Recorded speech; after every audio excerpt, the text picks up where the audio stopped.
Well, hello everybody. Today I am very pixelated, but that's because I'm in Bournemouth in a hotel, the country hotel, which is the Miramar. We got a bit of a jolly because my partner Jane had managed to get a freebie from a cancellation, and rather than just let the room go to waste, we thought, hell not. And I could just come down here and give a remote show a go, which is why I look a little bit like a kind of abstract watercolor or pics, yeah. So, but hopefully the audio is getting to you all right. So at least we'll have that. So anyway, this is the aside from if you can not focus on my face being looking a bit like like it's made from 4 pixels. Has to do with music technology, and we will be talking about that very much today. But we've got a few guests that I'd like to introduce. We'll start over here with Steve Hillier, stevehillier.co.uk, or no, Steve Hillier UK at Steve Hillier. How are you, Steve? Steve, of course, is well known for his musical contributions to Dubstar and DJing and education and songwriting. Are you good, Steve? Yeah, very well. Nice to be back. It's been a while, actually. I think the last time I was here was in the early summer, and it's been a little bit of a disappointing summer weather-wise here in the UK. But I managed to get away to Portugal and Spain, which was lovely, frankly. Especially Portugal. I never really spent much time there until recently, and I think I've fallen in love with it. And yeah, so back in the saddle, making and talking about music. Really pleased to be here.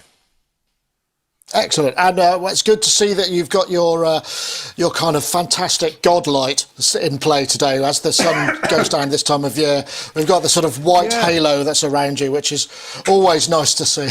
Oh, that's not you. Yeah. I think this is the first time I've ever been happy with how I look on camera, actually, and it's not even me; it's the sun streaming through this fantastic mature elm tree just outside of here. It's beautiful. Excellent. I just want to say thank you very much to Simon Fenn. Thanks. One for me at the bar. I think I might try that a bit later on. We'll have to see, but I'm going to jump in a fast car and get home. But all right, and also we have Mr. Dom Hawken, Mr. Wiggly.co.uk, plugin developer and podcaster and all of those things. How are you, Dom? You good? I'm really good, thanks. I was just saying earlier, I thought yesterday was Wednesday. It's kind of half term here for me, and I just got the week completely up on its end. But apart from doing lots of family stuff, it's all good here, really. Just still working on the plugins, doing a few bits and pieces, nothing outrageous. So it's lovely to see you. But I'm very jealous of your country house hotel, though. It looks absolutely incredible. So yeah. I had a lovely breakfast this morning and a very nice couple of dinners. So, yeah, I mean, I can't complain. In fact, it's probably a good job because I don't know whether that makes me look thinner or fatter. I'll go for thinner, just that's what I want to hear, perhaps, you know. And, of course, we have Mr. Gaz Williams, who's there in Bristol. Gaz, of course, podcaster, a live streamer, music technologist, bass player, a man about town. I mean, you've been rehearsing like crazy at the moment. How have you been? Yeah, good. I mean, it's just great to be back playing with musicians, and but the rehearsing is tough, but it's good. It's tough because we're trying to reach a high standard. So, but it's good. But yeah, I'm good. Thank you very much. I'm really glad to be here. I think it's quite exciting stuff this week. So, sort of chomping at the bit somewhat. So yes, but. Yeah, I don't know what else to say. Let's get on with the show. That's all right. Save the fill for when my internet drops and I can't actually contribute anything, because that'll be when it's needed. But just before I go, if you wanted to support us on Patreon, we have been posting some stuff there recently. We've got our ad-free versions of our things. We did a couple of 40-minute extra pieces on the Casio CZ1 from Chris at the Battery Operated Orchestra. We've also got the SH1 video he did. If you want to support us, just head over to patreon.com/Sonicstate. There's ones for everybody. And also, just on a more serious note, want to say a big love and get well soon to Carrie, who's not very well, as she's the wife of a really good friend of ours, Jim, who you may have met Ear Monkey Music at NAMM. He's done a few things for us, so get well soon, Carrie. We're all thinking of you. Right, okay, so let's see, where shall we start? Right, actually, this is episode 688, so I wanted to start with some old technology. This machine is a joy to work with. This guy. And the added warmth that tape provides to the tracks is an added bonus. Let's see how I integrate this analog recorder with computer-based technology. Or let's not. Wasn't really what I was kind of posting this about. It was more to do with the fact that this is episode 688 and the classic 688 Porta Studio oops, I'm pressing all the wrong buttons here. I beg your pardon. That's the one I want. Yes.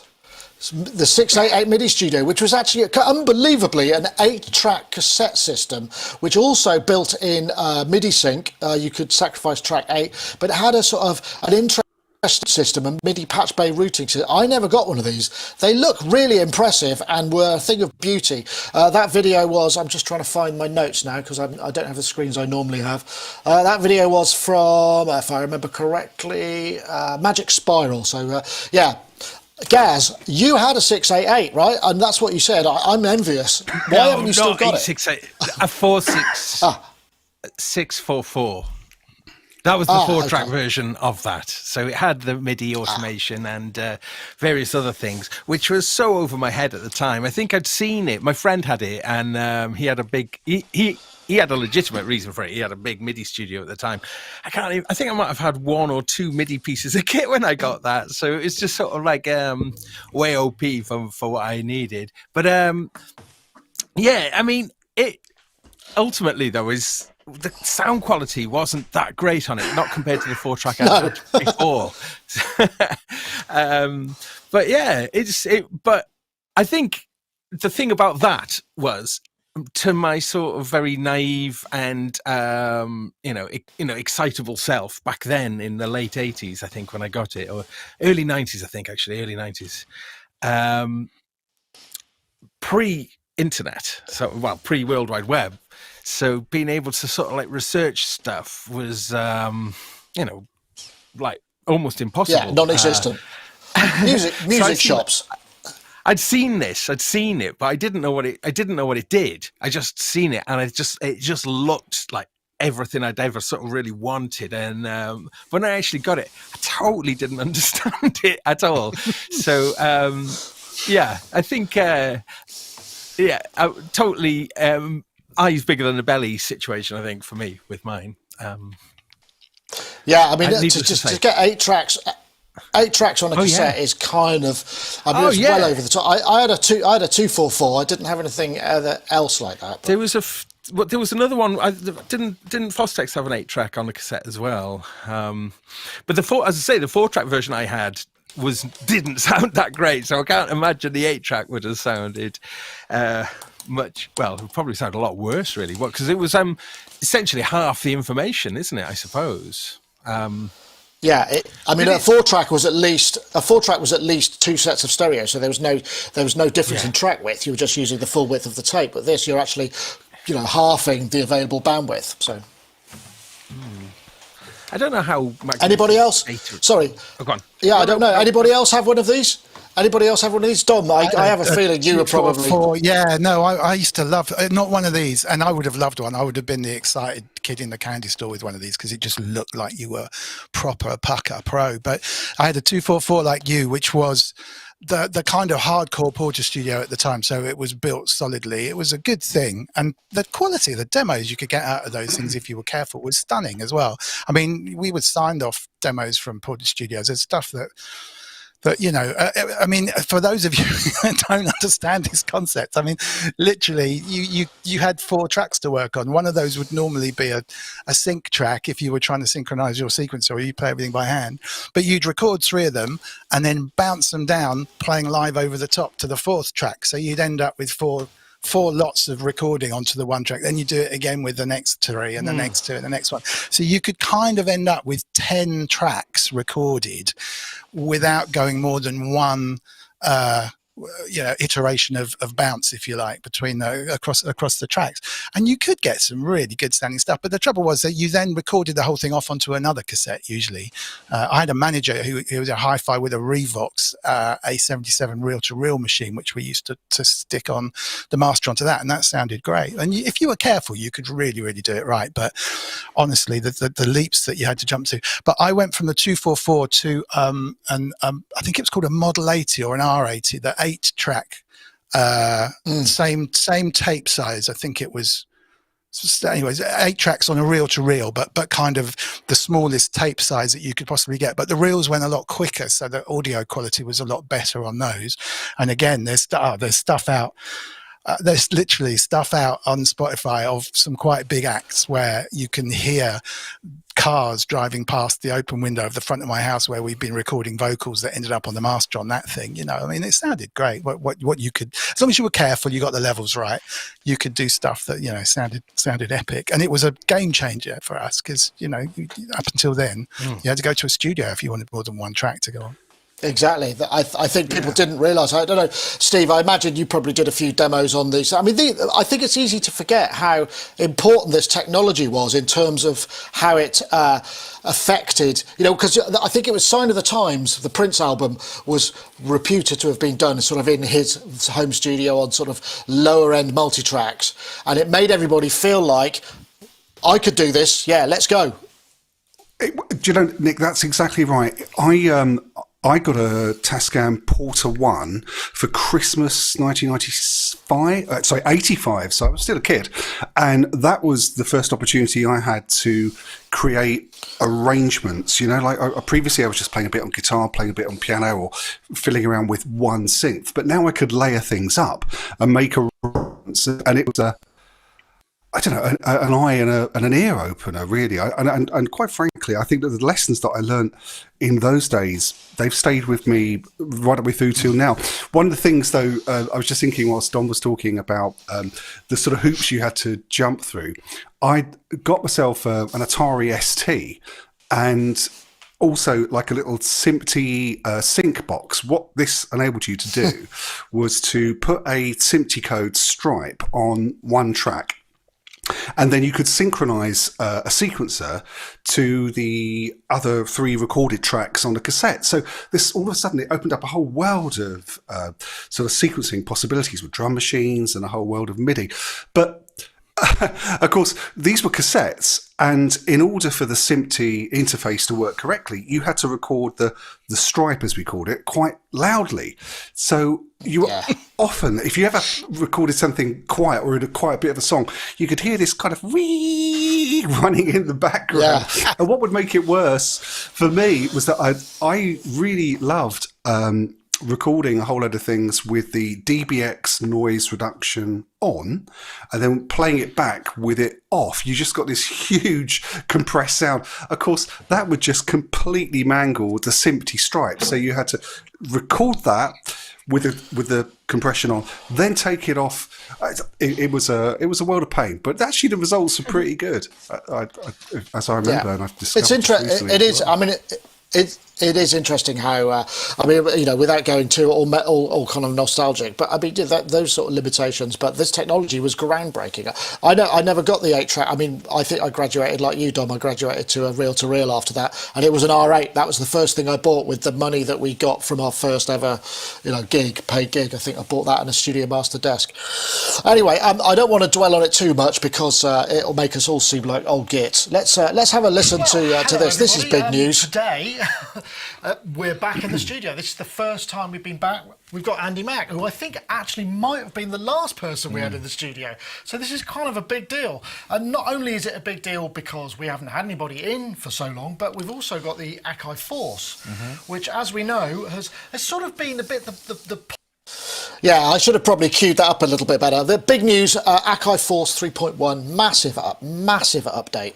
Adds disk streaming, adds MIDI learn, adds class-compliant audio, USB audio, plus class-compliant MIDI. So you can plug in a whole ton of things. And one of the things that we did was we had a little bit of a jam. We're going to go, let's put the Hydrosynth Explorer in here. I played, let's automate some of these samples, some of these parameters. And it kind of just worked. And you kind of made me start thinking, I mean, it was, my contribution was nothing, but the point is, you could have 2 or 3 people performing around this as the hub of a live setup. And it was really kind of like, a sort of light bulb went on.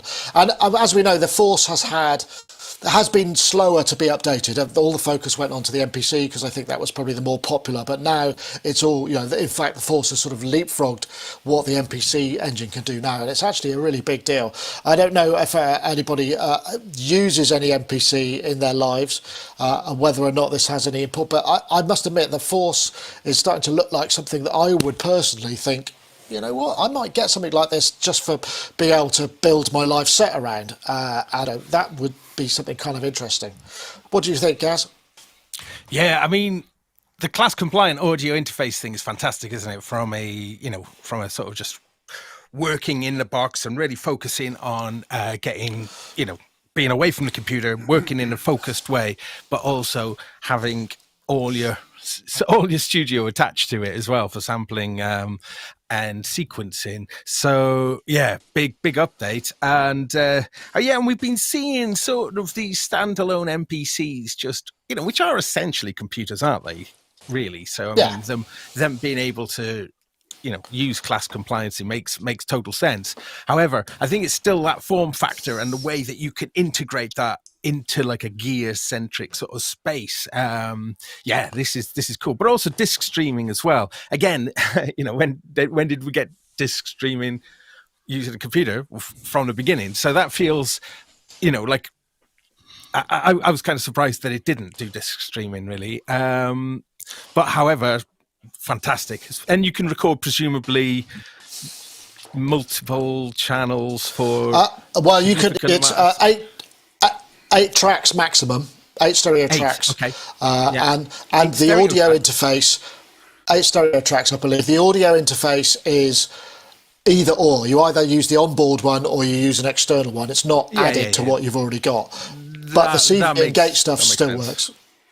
8 stereo tracks, though, and it can record. And do we know how long it can record those 8 stereo tracks for? Well, I didn't actually ask that. I mean, he said it used disk streaming, so I guess depends how much space you've got on your SSD. Or space as you got. Well, we've been looking for something like this, haven't we, for a long time? A device that you can, multi-track, but it's not your computer. I think that makes this really exciting. But it's worth clarifying a little bit about what the difference between the Force and the MPC is, so isn't it? I mean, the Force is in a way an Ableton Live clip launch hardware platform. It's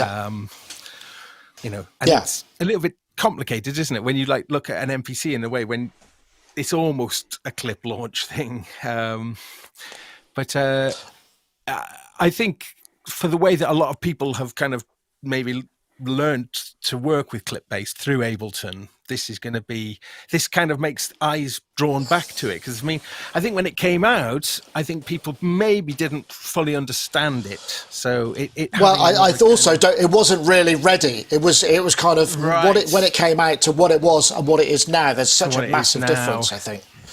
Yeah. So interesting. Yeah, interesting. What's the price of it? I think it's about 1,100 or 10.99, 1,100. I don't know exactly. So it's not. So, Steve. Yeah, actually, sorry. Nick, I was I looked into that just earlier, and I could find it for 932, including VAT. This is British pounds, by the way. £932, including VAT and including delivery, which was something that kind of excited me. Because I like low prices, and. Sorry, just to jump in here. I watched the video with Andy Mack, and I was kind of intrigued. There was a few little bits and pieces that he didn't mention, which I looked at the sort of spec sheet for the upgrade, and one of them is that for the first time the Force can load in MIDI files. Now this was I found a really frustrating omission when the unit was first released, because the kind of things that I do live require some quite extensive playing, and it was just a bit awkward to get stuff into the Force, basically. So given that now that it can play MIDI files, it opens up a sort of world of possibilities of preparing your performances before you even get it into the Force, which is kind of handy. And then when you combine that with with the improved Ableton Live integration, where the Force can now actually load in live projects. That's kind of got me thinking, because I think this might be accidentally solving an issue that I've been wondering about all year. I'm about to return to the world of DJing. Because I haven't been able to do it during the pandemic. And I was finding that there's something about DJs with laptops. It just doesn't look quite right to me. So I've just been wondering, would it be possible to, use a unit like this for DJing? Now, now it's turned out that the Force can use a MIDI compliant MIDI interface or controller, and it can use a class compliant audio controller. It's just made me wonder, would it be possible for me to return back to how I used to DJ, which is that you'd load up a whole load of things in Ableton Live, and you'd cue and you'd crossfade and you'd beat match using that technology, rather than how you would do it in Traktor or any other platforms. What I don't know is whether it will do that real time beat stretching and beat matching. I don't know if it does that, and that's something I probably should have asked, but I didn't think about, because I agree. I mean, that's how many people used to use Ableton to begin with, wasn't it? It was as a DJ. Before beat matching was available kind of pretty much anywhere else. So yeah, that's a very good question, Steve. Yeah, well, hopefully, and quite frankly, for £932, it's something that I'd be quite willing to spend out and just see if I can get it to work. Quite frankly, it is an exciting update. Yeah, definitely. I know, Dom, you're a kind of big fan of the Deluge, which is a similar principle in that it's a do-it-all box with a lot of controller pads that do all sorts of things. Does this sort of have anything in there that you're going, I wish? Well, I think up until recently, the Deluge did stuff that the Force didn't do, which has now kind of disappeared. I mean, it feels like these last two updates to the Force and the MPC range have brought them, certainly with the Force, to the kind of thing it promised at the beginning. It sort of should have come out with a lot of this stuff to start with, but we obviously had a slightly rushed release product with no kind of song mode and some really kind of basic stuff that's subsequently come through. But disc streaming is a total, I keep saying the word game changer, which is a terrible cliche, but it really is. And the Deluge brought that in, and it changes everything, because it means your samples don't have to be held in memory. Your processor doesn't have to do as much work. You're just pulling sounds directly from disk. So there is no limit on how much audio you can be streaming. The only limit is the size of the card, the disk in the thing. So you can literally launch hour-long songs, if you want, on across 8 tracks in stereo and mix between them, and it becomes a DJ tool, much like you're saying. Now, whether it does the kind of crazy sample manipulation that you can do on, say, an Octa track in real time, which is a nice DJ tool, but has a real barrier to entry for some, it would be the icing on the cake. But the new effects and the class compliance stuff, and it becomes a really tempting tool. And like my friend Inky, who's always in the chat, has been an MPC mad for ages, and finally I feel she's kind of justified, because they've turned into proper hardcore professional units. I mean, I used to do demos for Akai way back in the day when it was like preaching to the converted, look at this S1000, and everyone would just go, oh, because there was nothing to touch it. They completely controlled the market. And unfortunately, I think there's been a sort of dip more recently where they have a bit of a reputation for maybe releasing things a little bit too early, perhaps, or being slow to come through with the updates. But totally different kettle of fish now. I mean, these two last big changes have turned them into a whole new ball game. And if I can just quote any more cliches, I will try. But it's literally, it's brought them into the modern day, and they are, yeah. I'd love a Force. I'd love an MPC. I'm gonna borrow one from Inky. Apparently, I'm gonna swap something, whether it be I think we're gonna get a Force down here, because I want to try some of the CV Gate stuff and see how that integrates. Because the thing is, somebody like Andy Mack, I mean, it's the same with when Cenk demos or used to demo the Electron stuff. It looked so easy, but actually in practice, how easy, how much do you have to get as good as them to be able to make it look that easy and for it to be that easy? I think it really depends. But the thing, like I say, the thing that I got quite excited about was the fact that people could collaborate together around that single unit. Gaz, you sounded like you wanted to come in.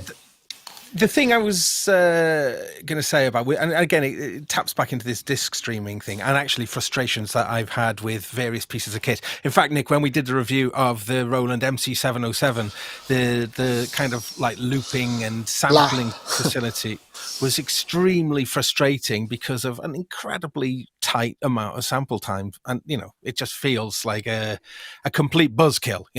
When you're kind of vibing on something and you want to catch it as audio. So it was making me think then about how different devices, as my hardware studio has grown, I've not wanted to engage the computer. I really enjoy working with the computer off, and I'm out of that world. So finding a device that can kind of capture all of your jams, and not, you could do it into a field recorder or something, but into something that you can then creatively keep the creative process going. Recently, I've been using I haven't got one here, but the person I've been jamming with has got a 1010. A black box, and that lets you just record in. And the workflow, I just wanted to mention only to two tracks at a time, though, isn't it? It's only just one track at a time in that. Yes. You can't record multiple. Yes. So we're making. That's right. So I mean, this is the point. We were submixing into that and then just recording stereo jams, but what we were doing was starting off with a blank project, and there's like 16 pads essentially, and then just doing jams into the one, then do long jams, 20-minute jams, and then into the next pad until we were kind of populating the grid with different jams. And then to be able to fire off different jams then and play. And of course, this Akai Force does have a crossfader on as well. So that kind of workflow, I just imagine that a lot of people are kind of looking for, they might not realize it, but they're kind of looking for that sort of thing.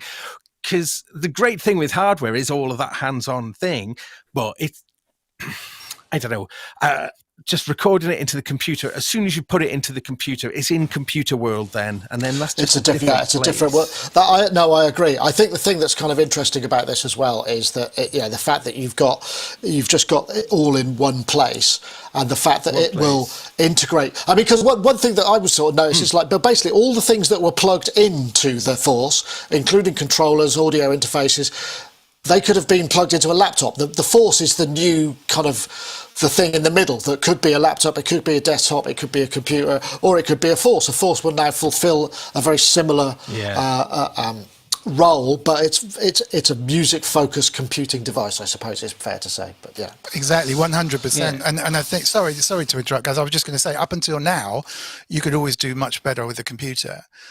Because it was missing some really fundamental tricks, and I'm not saying you could see it. It was disc streaming is a classic example. All that stuff. Now it's kind of doing enough to be a valuable thing on its own that does that stuff. And I don't think it's the Force, but the MPC, isn't it, recording constantly in the background? I maybe dreamt this, but one of the new things coming out is literally if you've got it in a mode, you can. Oh, what? I don't know. I don't know if that's the case. I mean, it would be. You can capture the last. Maybe. Yeah. Anyway. Yeah. Well, it would be a great thing to have. Just touching on what Gaz was saying about capturing the moment. Maybe not for all ages. Right. Well, speaking of the moment, I've sort of surpassed the moment where I should have played a message from our friends over. Isotope Producers Club is a one-of-a-kind membership for producers ready to take their tracks to the next level. Once you join, you'll gain access to powerhouse Isotope plugins and a curated selection of tools from our partners, such as Melodyne from Celemony. Plus, as long as you're a member, you'll get every future update to the Isotope plugins in your membership for no extra cost. We'll also regularly serve you new curated content like exclusive inspiration-sparking sample packs and preset packs, and industry-leading training ranging from our own tutorials to vocal production lessons from the world-renowned Berklee Online, taught by Grammy-winning producer and engineer Prince Charles Alexander. With new content being added every month full of valuable production techniques, tips and tricks, and solutions to common production problems, becoming a member is an investment in your career that grows as you and your career do. For more information on Isotope Producers Club, head to isotope.com. And of course, if you go to isotope.com/Sonic Talk, you'll be able to say say you came from us, obviously, which is always good because we appreciate the support that they show the podcast. But there are certain benefits that occasionally pop up on that page as well. So you sometimes get access to like a discounted free month or whatever. So thank you very much to Isotope for continuing sponsorship of the show. And yes, I'm sorry I was a bit late. Right, but get the next one in. Right, so what was the next? I mean, this is. Sorry, are you talking about the same thing that I'm just about to go with, which is the new RC505 Mark II?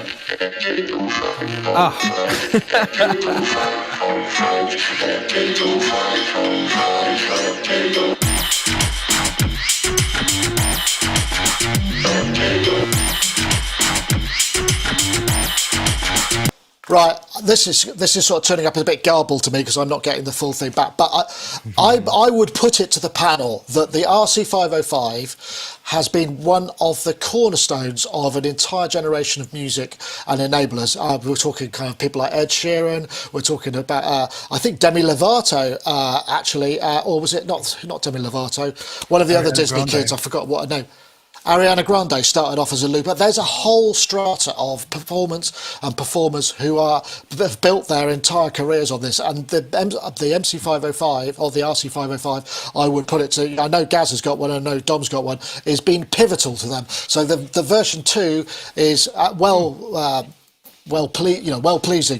Separate outputs. There's all sorts of stuff going on. I'll come to you, Gaz. I know you're gagging. I hope this was what you were hoping was going to be the next topic. No, I am absolutely. It's also announces the RC600, which is a the top of the line floor looper as well. Actually, six loop tracks on that one.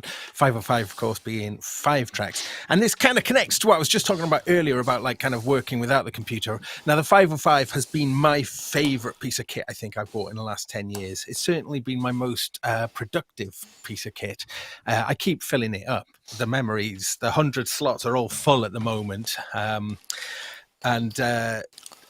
But one of the things about the 505 Mark I is that the sound quality, although is kind of fine, maybe for just sort of for an understanding of a looper being used for live performance, maybe, but not necessarily as a recording quality for actually using the recordings that you make on it, because all 5 tracks are available in a folder for that particular project, so you can drag it into your DAW.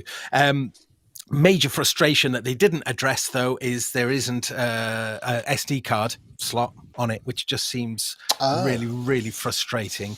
Some of the older viewers may remember when I actually somebody wrote to me and told me that 505, if you open it up, you can swap out the mini SD card in it, because I think I went from 2 gig to 32 gig, but then Roland kind of cottoned on to people doing this, so actually glued in the SD card on the Mark I, which just seems it's such a weird thing to do. Really. So I mean, I think it's just probably because they don't want it to get corrupted somehow. So the fact is, with the Mark II, they could have addressed that and put an SD card slot on it. That would have been really good. However, I mean, there is some significant updates with this one. I was talking about the sound quality, the recording sound quality, the new converters that I've got behind me, the RC5. I can just see it over my shoulder there. The RC5. The RC500, which is like a 2-channel looper, but that's of the same. That's got the 32-bit sound engine, probably the new engine, the new one. And I've got to say, the sound quality when you record into that looper is absolutely fantastic. It is a notable upgrade from the 505. So the 505, I love it so much. I was thinking about what would I have wanted a Mark II to be before knowing that there was going to be a Mark II, and it was really just. I'd have kept everything the same, but just increased the sound quality, and maybe with that SD card slot on there as well. But just all I was going to say finally about it, one of the things that makes the 505 so much fun, I think, is the effects and the way that you can manipulate your loops and sort of rearrange them and do all sorts of kind of interesting time-based stuff. There's also some interesting undo. There's some undo points, aren't there? Where you set a marker, go right. Like an undo history, Undo history. Yeah. I'm sorry. Now, one of the things for the 505 is quite cool though, is that the undos were all, you did have a layer of undo for every one of your loops. Yeah. So that did facilitate quite a bit of that. So they've obviously taken that to the next level as well. Yeah, I mean, would I justify getting one? I think I will. I think I will. I'd like to, but I want the 600, the foot pedal. So I'm kind of torn between the two. I might end up buying both. But big fan, Wow, big okay. fan though. Yeah.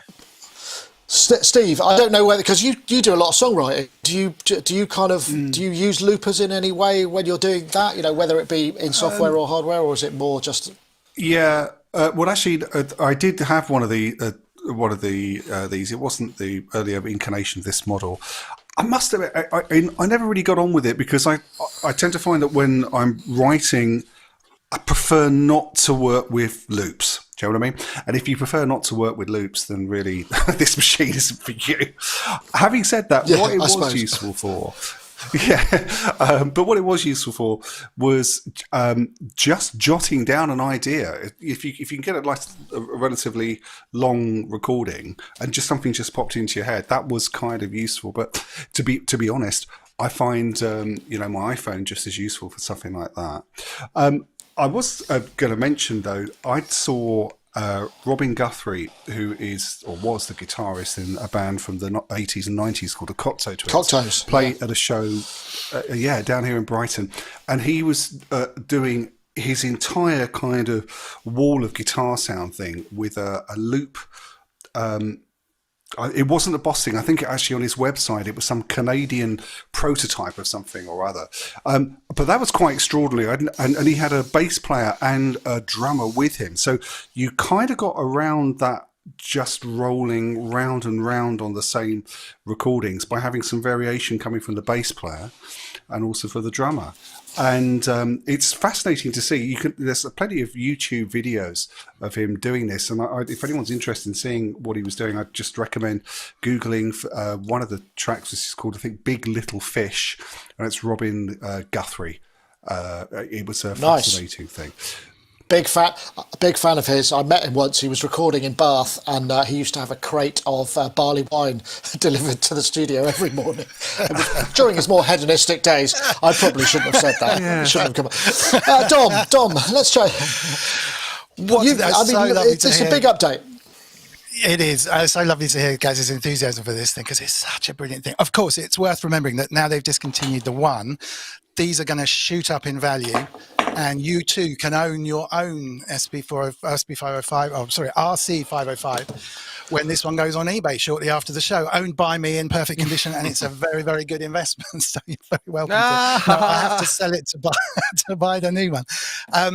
They are brilliant, and just there's a couple of videos I put online of my daughter, the 9-year-old daughter, looping stuff on there. They are so tactile and so easy to just enjoy and make stuff on, and there's nothing really to be said that Gaz hasn't already covered. In that, the audio quality could be about brilliant.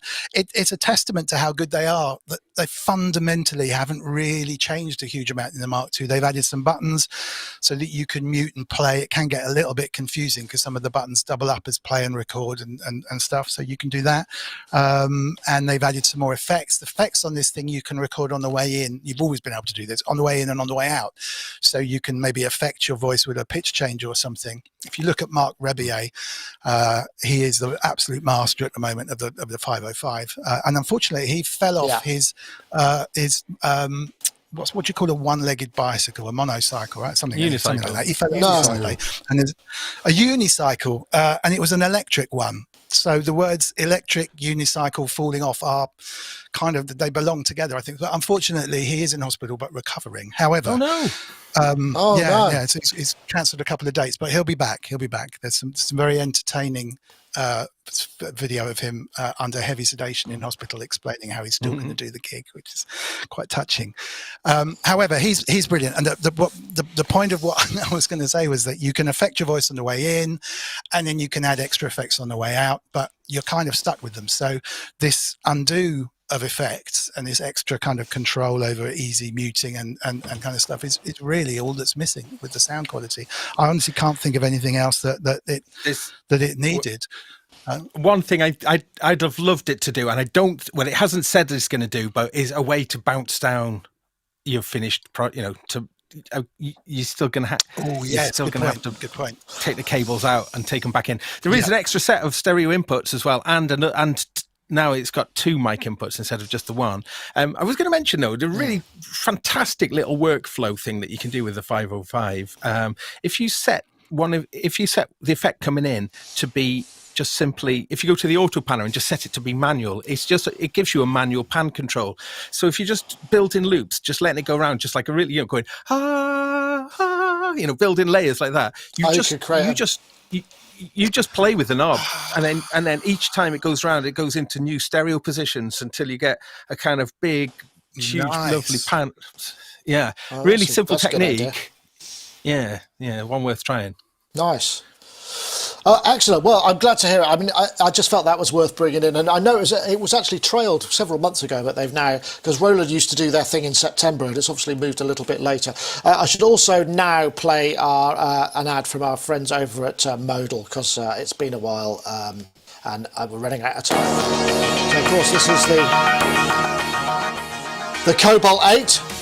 Modal Electronics Cobalt 8 voice extended virtual analog synth, innovative oscillator with getting on for 40 algorithms, morphable 4-pole ladder filter, 29 Edison coders for real-time control, internal sequencer and arpeggiator, MKII support for expression, Modal app for Mac, Windows, iOS, Android and VST3 AU. If you want to find out more about their Cobalt 8, check bit.ly/get_modal. We thank them for their support. Definitely a very powerful and useful piece of technology. Kind of moved on a bit, and it's so easy, isn't it? Because Roland quite often go nearly, but not quite. They haven't messed around with it too much. They've kept it all kind of going. Right, what's next? Let me just see what I've got next. Well, I mean, I didn't want to front load this, but I mean, we all know what happened on Monday. In fact, some of us are probably going to pre-order based on what we saw. But yes, this is the news. The new M1 MacBook Pros, which everybody was hoping for. M1 Pro chip, M1 Pro or M1 Max chip, I forget which they are. Basically, silly powerful, more ports, SD card, MagSafe, thank you, more Thunderbolt ports. More expensive, but a lot of computer. And I know people get a bit uppity when we get all Mac focused, but I put it to you that this is actually a pretty big shift in personal computing for the creative types. I think I've said this before, but I'm thinking I'm struggling with this computer to get on. This Mac has lasted me since late 2016. It feels like it's earned its keep, and these Macs are more expensive, yes, but I feel like if the same sort of build quality goes ahead, they will have earned their keep. And also the power that they are now introducing is just sort of completely off the scale compared to what you might find in other laptops. I'm going to come to you first, Steve, because I don't know where you are are you about to upgrade? Would this be something you would consider? Do you even use Macs day to day? What are your thoughts about this? Because I think I personally it's a biggie. Yeah, I think it's a biggie as well. Look, first of all, I am going to be getting one of these. And the reason why I'm going to be getting one of these is, firstly, my Mac Pro, which is running all of this, it's now 8 years old, and it's okay, but it's showing its age a little bit. Now, I've got some quite extensive experience with the MacBook Airs, the M1s, the most recent models, and they've been superb to the extent that I've completely replaced all the iMacs at our company. This is like 27 people. We've got rid of all of them older iMacs and set up everybody who works at the company with an Apple MacBook Air, and it's been brilliant. The only downside, actually, which is something I didn't anticipate, was that the iMac obviously has everything internal. With the MacBook Air, if you're going to plug in a keyboard and a mouse and a HDMI, there's cables everywhere, but that's a minor thing. So, about a year's experience with the M1, absolutely love it. So, I watched the Apple event on Monday, got really excited, metaphorically got out my credit card, and I was just sort of thinking, right, okay, so what should I do here? It was a real sort of kid in the sweet shop moment. Should I get a Pro or should I get a Max chip? And I wasn't sure. I was going on the graphics that Apple put up on their on the video, and there didn't seem to be any significant difference between the Pro and the Max when it came to CPU performance. Now, when it came to graphics, sure, huge difference, no question there. But this machine would be primarily for music, so I wasn't sure. Next thing that happened was I went to the website to start fiddling around, configuring what I wanted, and I noticed a few different things. Firstly, in terms of configuration, maybe someone can correct me if I'm wrong here, but you can't get higher than 16 gigabytes of RAM on the Pro chip. If you want more than 16 gigabytes, you've got to go for a Max, which was something they didn't mention. Also, another thing they didn't mention is that they said that the models were available straight away next week, which is true, but only the base configuration. And the base configuration is the Mac that has 8 cores rather than 10. So we didn't have any sort of indication of what the difference in performance would be between the 8 and the 10. So the next thing I did, sorry, this is a bit of a long story, but I was quite concerned about what was going on here. Concerned in the sense that I wanted to get the most bang for my buck. So I looked at the specs that they put up in the Apple event, where they said that the new machines were going to be almost twice as fast, I think it was, as the i9 MacBook Pro, which is pretty good. So that meant that you got a 60%, with my little calculations here, and also using Macbench, which just gives you like kind of a rating for the speed of a CPU. It means that the new laptops will be about 60% faster than a current MacBook Air, which is pretty good. But then later on in the Apple event, they said that the new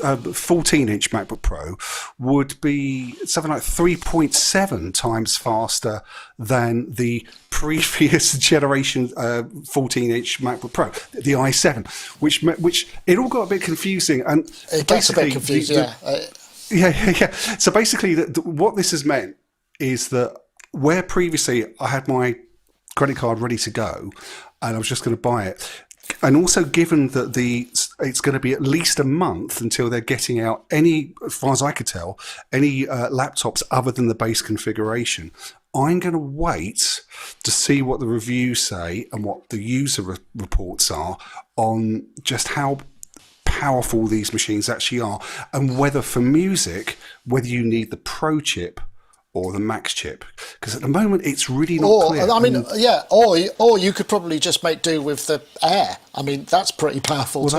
I think you can go up to 32 gigs on the 14. Okay. Storage. Okay. Of memory. I just want to clarify that. It's interesting. So I mean, I'm sorry. Sorry, just to round off this story, you make a really important point there.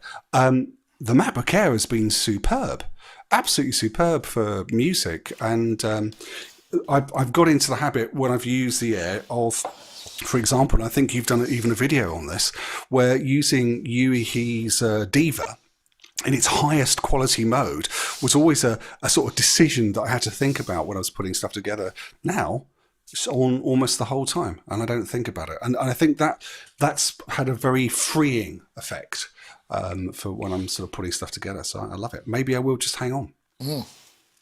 Yeah, it might well be worth it. I mean, it is a lot more money, and I know, I apologise to those of you who aren't into Apple stuff, but I think you probably will find you will be soon if you work creatively because of the amount of power. I would put a point in. We use the MacBook Air at Superbooth to do all of our videos. And we normally take 3 laptops, there's one editing one, another editing, so 3 people. But because it rendered so fast, the guy Rob, who normally does all the editing, he had no breaks because he would just finish and it would be rendered in a minute. And because we had really good bandwidth, it'd be uploaded. He had no time off, whereas normally the render time would be I'll just go and have a cigarette or whatever. None of that anymore. And that's on the base level MacBook Air rendering our show footage. So it's really quite an impressive machine in itself. So I'll come in with that chuckle, Dominic. Yeah, what a thing. I was, do you know what? It's just a perfect tipping point moment, isn't it, for new Macs of this capability? What I was going to say price-wise is I've got a Mac Pro here that I've had late 2013, so it's 8-9 years old. It works brilliantly. It was really expensive and high spec when I bought it 8-9 years ago. It's got 8-core, 3 gigahertz processor and 32 gigabytes of RAM. So back then that was a massive deal. It's probably 4 or 5 grand's worth of kit or something. However, 8 or 9 years on, it still runs as many versions of Omnisphere I want on as many tracks that I want. It does loads of video editing. It's still just thonks away in the background and works. And I've never, just like the comment about Diva that was Steve was making, it just does the job. So it's cost me, I guess, about £350-400 a year, and it'll still be going on for the next year or two, I'm sure. But it's now got to that point where I'm still running Mojave on it, to be honest. I will probably upgrade, but it does everything I need in the studio at the moment, and I'm really, really happy with it. So it was a massive investment back then, but it pays off. And the same with my laptop, which has just started to go wrong. The power switch has started to fail, but it was really, really high spec, expensive, 10 years ago kind of laptop. That if it weren't for the power switch kind of getting a little bit flaky and it's starting to not switch on, it still, does everything that I need it to do. So I'll probably replace that with an Air. I'm probably going to wait for at least one more generation or a Mac Pro type alternative rather than, we'll see what comes out. I'm in no rush to replace this one. If I had the cash, I probably would start thinking about it, but it's going to be good for at least another year or two here. But they just do the job. They're so solid. And if you kind of amortize the cost over the years that you're going to be using it, it's just another cliche. It's just a no-brainer, right? It's just, it is what it is. Yeah, and I'm that's fully bought into the concept. Yeah, it's interesting. I mean, we do use PCs at work a lot as well. In fact, this is running on a virtual PC. So we're not all. But for some things, I mean, you took the leap quite early, Gaz, into M1 world. I mean, I don't know how successful or frustrating it was, but do you think are you tempted by these, or do you think I don't need that? This is enough. I'm like Dom a little bit. I've got a trash can Mac Pro that's still working great for music. I use my M1 for my live streams and that sort of thing, and that's been great for that. But I have to say, I'm just going to have a little rant here about. So there was a few things in the Apple presentation which was incredibly slick, by the way. And in fact, I'll just mention about those since kind of the COVID era. All the Apple presentations, rather than them walking on the stage, kind of following on from that sort of Steve Jobs presentation thing, and they've been doing these multimedia kind of extravaganzas with incredibly slick production values. And it's worth mentioning that the first thing we saw when this Apple event started was a music technology setup and a Soma Lyra 8 really clearly in shot right at the beginning. And I thought, wow, from a music technology kind of point of view, yay, come on. And then that opening, and obviously using Logic, and then stood in the grass, Steve Cook said something like, now we're going to focus on, strange, I can't do his accent, he's got a strange accent. He said, and this event's going to be about music and the Mac. And I thought, God, we just watched a music technology opener. I thought we were going to be in for something extremely exciting. And I was a little bit disappointed because I knew that these processors were coming out, and but I was really hoping that it was going to be something else. But just on that level, things for music, there wasn't. I'm still hoping for wireless drivers, wireless super low latency wireless audio. That's what I want, and they didn't bring that I was hoping for. But well, maybe not on this event, but the new Macs, the new MacBooks, what they've done is they've gone back, haven't they? The keyboards, they've got rid of the touch. They put the strip, stuff back. They back. put the stuff back that we wanted, like MagSafe, more ports, that sort of stuff. More ports and that. And the thing that nearly got me through my shoe at the screen was when this woman said, "And you won't be needing sort of adapters or something," in one of the presentations. It was you who made us get them to go to all these adapters. So don't be so smug about it. Like, you're not going to need adapters. I tell you what, that was the scream emotion. But yeah, so I was kind of hoping for something more. There is high impedance support for headphones on the new MacBooks. So that was the only thing I could glean that was specifically for music, that could benefit music production. The new version of Logic is at 10.7 with full Dolby Atmos. Atmos, That's a real biggie, isn't it? Yeah. That's a big one. Yeah. Actually, and of course, at this point, I should put can I just put a plug in for our piece with Yoad where he basically, Yoad Nevo's had this Atmos system, and he's done a video. We've had a chat about his system, about the setup, how you use it, how it integrates with the Logic, and just wanted to put a plug in for that. So do check that out. Sorry, Gaz, didn't mean to interrupt there. It's all right. No, there was an announcement about also new AirPods, and the only thing there that's of interest, I guess, is that those new AirPods can do Dolby Atmos. So I'm just wondering, how people are meant to be monitoring, with Logic and the Dolby Atmos. Are they going to be, can you use these new AirPods? Not really. To be honest, the whole point about Dolby Atmos having a certified system is when you mix it in that room on that system, you know what it's going to be. You do it on a pair of headphones. I mean, it's binaural. It's Dolby not the same thing headphones. At all. Yeah, but it's still binaural. But I'm just wondering, what if there is any kind of music benefits to that stuff, though. Whether those headphones supporting Dolby Atmos has any benefit, because for them to be put into Logic, and very few people are going to have Atmos systems, are they? So how else can you listen to it? No, I don't really know. That's a good question. I'm just wondering. But like if you're just playing like synth pads and it sounds just really 3D on your headphones. Nothing wrong with that. That's good news, right? More synth, more surround synth. That's what I'm just wondering about. That's what I was wondering about. But because I was mentioning when they started the event with this music technology sort of presentation. Yeah. If you see the event, it's the guy building a track in it's really, really slickly done.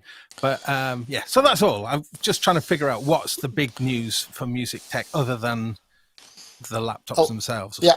I think Steve wants to come in there. Just while we're discussing things that they didn't announce, I was really looking forward to, because I'd read this on a variety of sites. I was looking forward to them launching an upgraded Mac Mini. There was talk about the new chips going into a Mac Mini. There was people calling it a Mac Mini X or whatever it was. If they'd have announced that, that would have been superb. That would have been, it would answer the questions that I had in my mind, because I think I probably got enough power, almost certainly actually got enough power for MacBook Air to do anything I want to do live. But a little Mini, that would have replaced my umbrella stand Mac Pro here, which is, quite a thing. But it didn't happen. So, no, that was my Monday night. It's got to be on the way, though. It's got to be on the way. Anyway, I don't want to dwell on it too much. We have spent time on Apple stuff, but hey, I suppose it's nearly 5 o'clock, so maybe what I should come to now is picks. Has anybody got any picks? Because we've been doing this for a couple of weeks now, and I thought actually I'll go with mine first because it's a bit easier because I can press the button. So let me just press the button. This is my pick. I think that button. That's what I want. Midi Patchbay. Really, really simple. This is by not just a hat. And I know it's very basic, but all this does is allow you to take any USB MIDI interface, whether it be USB class compliant, whatever, and route it to any of the other MIDI ins and outs. And for instance, what I do is I use it in live streaming to kind of take an external MIDI input and inject that into an RTP MIDI routing. So it just allows me to do all these kind of routings, and it's free and it's all cool. I just thought that was a good one as a GitHub thing. But that's my first tip, and I think my second tip was if I've got this it's the Zoom MS70 CDR FX, which it's going to make me do all of this blooming click on the I'm not in the right place, so therefore the browser is now telling me I have to allow cookies. Come on then. Let's see it. There it is. The MS70 CDR, which is a really good little multi-effects unit. Got some great quality stuff. Brilliant for jams, and it's only about 100 quid. So that's mine. Those are my picks. Anybody else got any picks? Me. I have a pick. You go for it then. Oh, Steve, yes. Okay. Let me just get that going. This is my pick. I think it was. Let's see if I've got There we go. Yeah. So Modal Argon 8. That's right. yeah, there it is in the shot. There we go. And the reason why I'm putting this forward as my pick is that I've been using it a lot just recently. I think it's underrated, if you know what I mean. I think it took me a while to get around to buying one of these because I'd seen a lot of sound demos on YouTube, and they just do not do this synthesizer justice. So the reason why I got it in the end, two reasons. First of all, it's just got a sound to it. It's got I think I've mentioned before on this show, it's got a bottom end that's solid, dependable, clearly digital, but often that's what you want, especially if you're putting together dance tunes. Very helpful. The other thing is, it's really solid. You can really nicely built. Yeah, it really is. It's a great keyboard, and given that it's $4.99, and as a controller, it's great. You can in programs like Logic and Ableton Live, you can reassign these knobs to do basically whatever you want. It's great. Can't get enough of it, really, which is why I've got two. Okay. Well, thank you for that. Dom. Yes, I second your MS70 effects unit. That's really, really cool. However, I've always wanted a KX88 master keyboard ever since I had a Saturday job in a store and they had one. And it's just like a beautiful old school Yamaha weighted master keyboard. It was kind of the first proper keyboard that didn't make any noise, actually, to be honest, to control all your other keyboards. Probably designed to be sold to kind of rock mega goth keyboard players like Rick Wakeman or whatever, who needs that kind of stuff and could afford one. But they are amazing things because Yamaha's ability to make piano and that kind of technology in the keyboards they make are brilliant. And so I found one for 250 quid on eBay. And it was a right mess. I mean, great deal. But I think I've got a picture here, right? So what happens with DX7s and KX88s is this kind of surface here just cracks with old age, and it's not been misused. I mean, that whole thing is in beautiful It's got the vinyl moth. But yeah, exactly. The membranes literally just break. So you can tell that patch 8 and patch 12 were really, really good patches for whoever owned this one. But they just literally break. Same with DX7s and stuff. So there's a company called Sweet Discreet, which is an interesting name. But they're a studio and they do mastering and stuff. But they've started a sideline recreating these as vinyl overlays. And they're super high quality. And they come literally as a kind of sticky overlay, but beautifully put together. And I can show you the result. So it's gone from that to this absolutely beautiful brand new looking KX88, and they've even got this beautiful red cutout. For some reason the KX88 I had slightly green keys, and they always had blue ones, so whether the blues faded or I just had a really rare one and I've now completely obliterated it by replacing it, I don't know. But yeah, it's absolutely stunning. The quality is brilliant. I think the KX88 one was 75 quid. They do them for DX7s for 50 quid, that kind of stuff. Here it is, Yamaha DX7. I think Nick had the link. I'm just going to post chat. I'm just going to Sweet post it Discreet, there. and Hold a on. super nice guy as well. Really, really, really good man. So, yeah, that was my find. It's completely. I mean, obviously, it doesn't make any difference to the sound, but it's absolutely lovely having this really lovely looking keyboard again, back to its original kind of beauty. So yeah, that's my one. I'm trying to find the pen. Don't It's worry, not I can updating paste it in the fast chat. enough. I think if I'll paste it in the chat. For I you. can go to here and paste it there. Sweet Discreet. Oh, neat one. Cool. Nice one, Dom. That sounds good. And how are you getting on with it? Is the keyboard all right and the keyboard okay? It's great. It's great. And I popped the top off, and honestly, there's a tiny little bit of dust in there. It looks new. The things are built like tanks. Did they have Pod the Aftertouch as well? No, that's the only thing. I wish they did, and I don't think it's something you could retrofit either. But they're absolutely beautiful keyboards. Sure. Wouldn't that be the icing on the cake? £250 Can't for the imagine, Aftertouch keyboard. Yeah. 88. Wait, But that'd be asking a bit much. Gaz, sorry. I was just going to say, if you find an eBay, you'll start seeing a lot of this with the Yamaha style membranes on stuff. But there is a way of bringing them back to life. So grab them if you see cheap things that are broken up like that on eBay, because you can certainly bring them back to life now. There we go. I can post it there. There it goes. Sweet Discreet. There we go. That's my new name. Gaz, yeah. Did you have anything you wanted to throw in for this week? We haven't mentioned the new Sonic Extensions, the Omnisphere from Spectrasonics. No, that's true. That came in while I was away, unfortunately.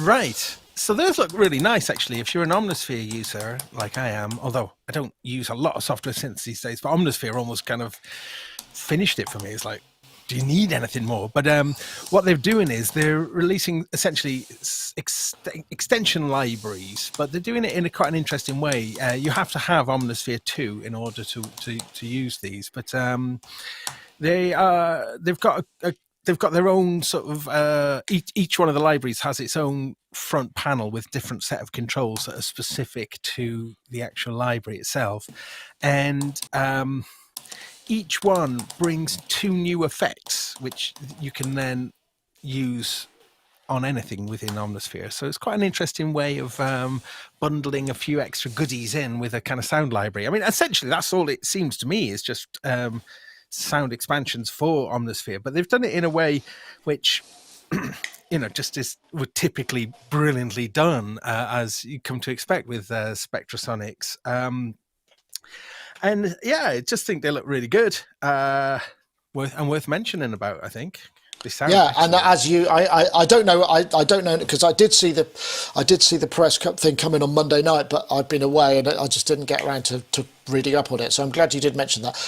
Is it free like their usual stuff? I mean, they usually kind of no. This is like a new thing for Spectrasonics. It seems like a new platform.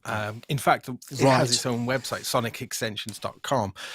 So you buy them, and Eric it is very persuasive and excitable manner. Was talking about if you buy 2, you'll get like 20% discount. Buy 3, you get 30% discount or something. So they're not. Well, to be fair, it's about time they introduced something that you could actually pay for, because it's been such a long time. Let me see if I can play this. It might play. Welcome. We are super excited to introduce Sonic Extensions, a completely new experience for Omnisphere. Sonic Extensions is a new brand of innovative products that are built by Spectrasonics. And you probably know that Spectrasonics has been around for a long time, that we started with sample libraries, and that now our main focus is our virtual instruments. But now... Right, so if you go over to that website, you'll be able to see the full thing. But maybe we can talk about it a bit more next week, because there will be some more to go. I want to say, thank you very much to Synthetic for some... Beer fund, excellent. That's always good to see. Thank you very much. I guess we're at the point where I should probably wrap things up. I'm sure everybody's a bit sick of looking at my pixelated face, but we got through the show. I mean, that just goes to show it is feasible. I don't know how it's gone out there, but I'm assuming the experience has been adequate. So let's say, at least I hope it has been adequate. So it's probably time we kind of said goodbye to all of our guests, and thank them very much. Steve, it's been lovely to have you. What's next for you? Are you kind of producing, writing? What's next on your to-do list? Well, I just released a new collection of solo compositions that came out on Friday, so you can find that on Spotify and all the other DSPs. And I'm moving on to a completely new thing, which I mentioned at the start of the show, which is a return to vocals and singers and dancing and excitement, hopefully in a COVID-free world. So that'll be, well, 2024 or next year. We'll see. One of those two. Oh, yeah, I do hope so. Well, lovely. Thank you very much, Steve. Look forward to that. Where would people find that that stuff? What's the easiest way? Is there a central point? If you go to stevehillier.net, you'll find everything there. In fact, everything I've been doing over the last couple of years can be found at stevehillier.net. Right, I've posted it. Thank you very much for that. And also, Dom, lovely to see you too. Pleasure, as ever. I'm glad to see you're going to be doing some more reviews. So what are you reviewing then, Dom? Should we be worried or should we be hiring you? No, not at all. It'd be nice to put it out on the Sonicstate. If it's any good, I'll send it to you first. I just wanted to be able to kind of show off some bits and pieces that I've got. We were talking about cameras before the stream, basically, and trying to get close-up shots of keyboards where you could actually see what you're doing rather than horrible pixelated stuff. That's all. But no, nothing major. Just some work throughs. I want to go back and do some more Deluge videos as well, because I did those like 2 years ago, and there's so many views on them. But the operating systems come up so fast that they're kind of invaluable, but out of date, to be honest. But I've got Adam Angelo, a guy called Adamski A, in the chat here on Sunday on the Mr. Wiggly live stream, which is always worth a watch if you're down on a Sunday evening and fancy a bit of a lift. He is making an amazing monophonic synth from scratch. He's a really cool guy, and he's literally kind of taught himself electronics, and it sounds brilliant as well. A real synth maverick. So that's going to be worth a watch, I hope. So 7 p.m. on the Mr. Wiggly YouTube channel, if you wouldn't mind. Excellent. Well, I'd love to be on at some point. I just probably I keep asking you for a date. Yet, just a date is all we need. Yeah, it'd be great to have you. I'll give you a date, no problem.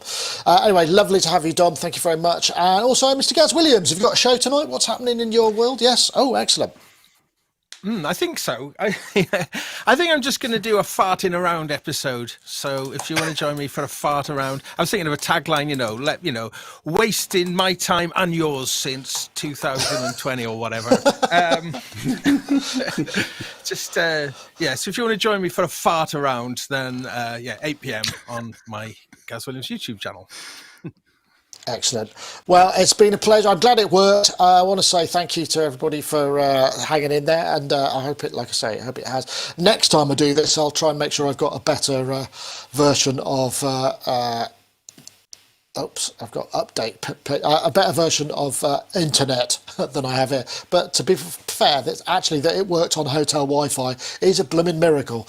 But that's it for this week. And don't forget, if you're a Patreon supporter, one of our higher tiers, you should see your name fly past as we play out. But for now, we'll say goodbye and thank you very much for watching, everybody. See you next time. Take care now. Bye-bye.